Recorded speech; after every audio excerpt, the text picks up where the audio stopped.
HBO Max dropped the first official teaser for their decade-long Harry Potter television adaptation, pulling in record-breaking viewership numbers almost instantly. But instead of a wave of pure excitement, the internet's reaction was overwhelmingly uncomfortable. Scrolling through the thousands of comments, a very specific consensus emerges. Viewers aren't necessarily angry, they're confused.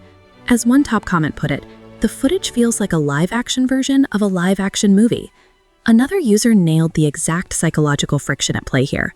Watching the teaser feels like waking up in an alternate reality, where everything in the series looks and sounds exactly the same, but the characters have entirely different faces. Usually, a reboot justifies its existence by giving a distinct, fresh interpretation of a classic text. Think of the jump from Adam West's colorful Batman to Christopher Nolan's gritty realism.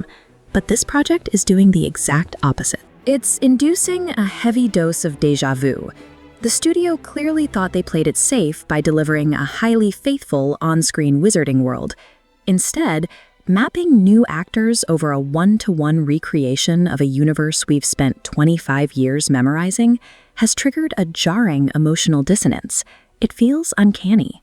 Look closely at the production design in the teaser. The physical elements are strict mimics of the 2001 film. The architecture of the Great Hall, the floating candles, the cut of the robes, they are identical to the sets and costumes we already know. Fans quickly pointed out the irony here.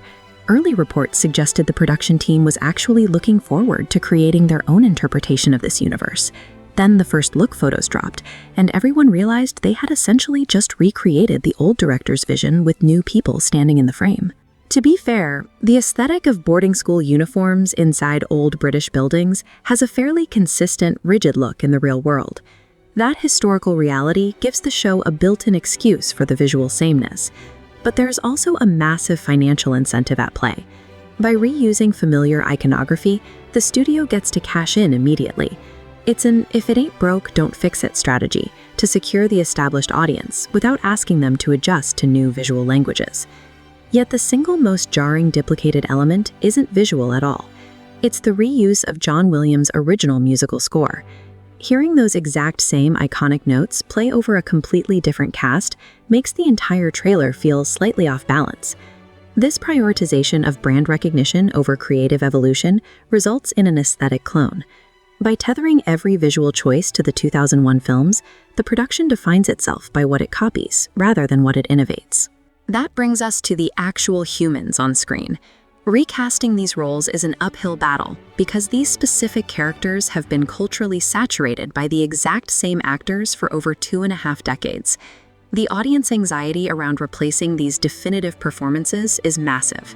People grew up watching these movies millions of times.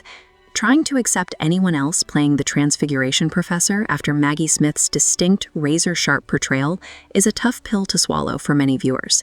We are already seeing this friction with the rumored casting of the groundskeeper. Nick Frost is a beloved comedic actor, but fans immediately noted his voice and mannerisms feel out of place. He doesn't project the fearless, towering physical presence required for a giant who handles dangerous magical creatures. In the comment sections, viewers are throwing out alternatives like Mark Addy, pointing out exactly what traits they feel are missing. They want that booming, heavy-footed physical weight that Frost historically hasn't brought to his roles. Psychological friction occurs when a new actor is placed into an old environment. Without a change in lighting or musical tone to signal a new interpretation, the brain treats the replacement as an error rather than a fresh start. This face swap effect proves how we consume media. We don't just connect to a character's name written on a page. We connect to the specific, holistic synthesis of an actor's face existing within a highly specific cinematic environment. The new series is battling 25 years of ingrained visual conditioning. It is a production forced to compete with a multi-billion-dollar cinematic juggernaut while trying to translate the exact same source text. This creates a severe adaptation overlap. The first 2 original films were incredibly faithful to the source material because the books were shorter.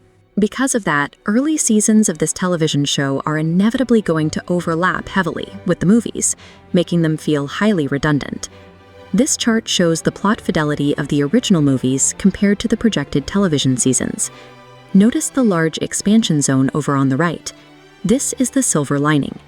As the books got thicker, the movies had to cut massive amounts of story. The TV show will finally have the expanded runtime necessary to explore those complex, missing narrative threads.